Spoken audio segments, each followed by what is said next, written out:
दोस्तों, किसी ने क्या खूब कहा है, इरादा तो बस दोस्ती का था, न जाने कब मोहब्बत हो गई।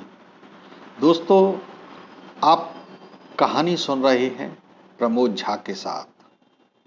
दोस्तों, कभी कभी जिंदगी में ऐसे कुछ हादसे हो जाते हैं जिन्हें भुला पाना आसान नहीं होता। मुश्किल तब और बढ़ जाती है जब कोई इन हादसों पर विश्वास भी न करे। ऐसा ही एक किस्सा मेरे साथ उस वक्त हुआ जब मैं पूना से मुंबई लौट रहा था। जब मैं पूना रेलवे स्टेशन पर पहुंचा तो पता चला कि मुंबई के लिए सुबह से पहले कोई ट्रेन नहीं है।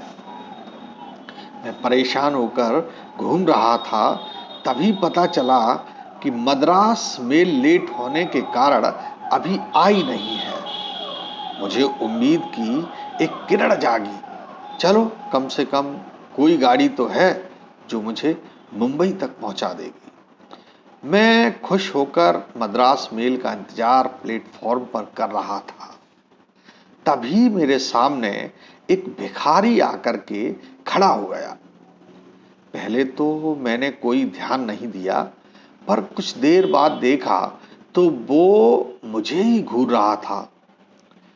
मैंने अपनी जेब से एक 10 का नोट निकालकर उसको देते हुए कहा, लो चाय पी लो।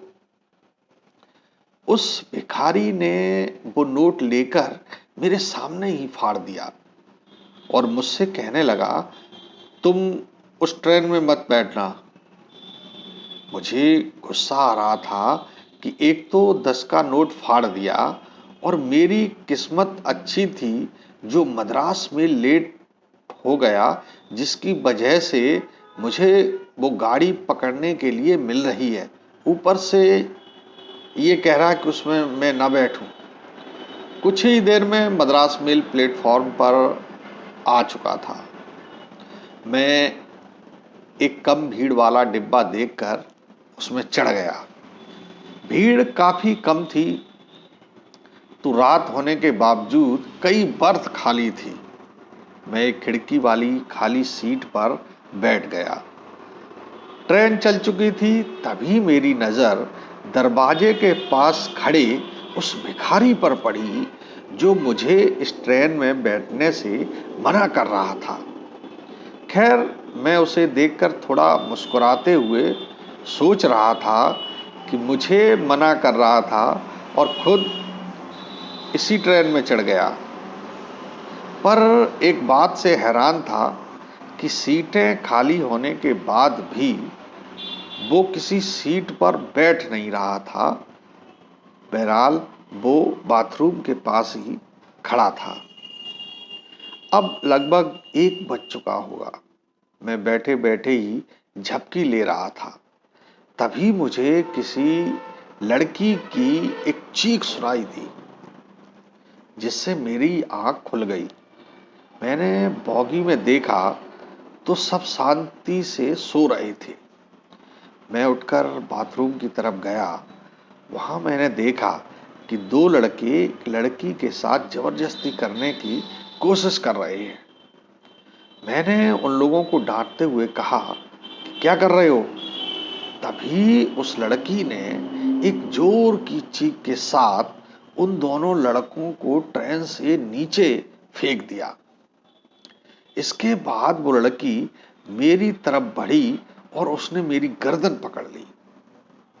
मैं बहुत कोशिश कर रहा था कि जोर जोर से चिल्लाऊं, पर मेरी आवाज नहीं निकल रही थी। तभी मैंने देखा कि वो भिखारी उस लड़की से भिड़ गया। उसने अपनी जेब से एक माला निकालकर उस लड़की के ऊपर फेंक दी। देखते ही देखते वह लड़की एक चीख के साथ गायब हो गई। अब मेरी आवाज भी निकल रही थी और मुझे समझ भी आ रहा था कि मामला है क्या, पर मेरी डर की वजह से रूह कांप रही थी।